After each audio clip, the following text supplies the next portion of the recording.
আপনারা তো দেখার লাগে অপেক্ষা করতেছেন না, তাহলে দেখেন আপনারা আজকে এমন একটা জিনিস দেয় হাওড়ের যে মানুষ আয়ে আয়ে যে কি দেখা আর কি দিয়ে বাড়তি নিয়ে আয় এটা কিন্তু আপনারা দেখায়, তাহলে দেখলে আইন একটু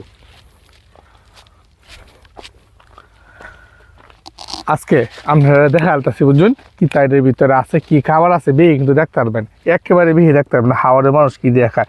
আর বাউসা হইলে আমি নিজে মারি দিতে পারি, দেখছিলই কি খাবার আছে বুঝছেন। এই যে খুলতাছি এই জাদুর বাক্স খুলতেছি বুঝছেন, এই যে বিসমিল্লাহির রহমানির রহিম দেখি কি দিয়ে খাবার নিয়ে আসছে। বিসমিল্লাহ আপনারা তো দেখার লাগে অপেক্ষা করতেছেন না, তাহলে দেখেন এই যে দেখেন এই যে দেখেন কি দিয়ে ওরে বাবা রে বাবা কি নিয়ে আসছে। আরে হ্যাঁ এটা কি তরকারি না? দেখছেন হাওয়ারে এটা খাইলে কি যে স্বাদ লাগে গো, আহা হা জুল রে জুল। আমার এটা কি হ্যাঁ এটা কি আহা রে আহ ইস রে সেই খাবার, হ্যাঁ সেই খাবার না, এই হলো খাবার হাওয়ারের মানুষের খাবার বুঝছেন। এরা পরিশ্রম করে এরা এই খাবার খায়, মানুষগুলা কিন্তু বালা এটা জানুন।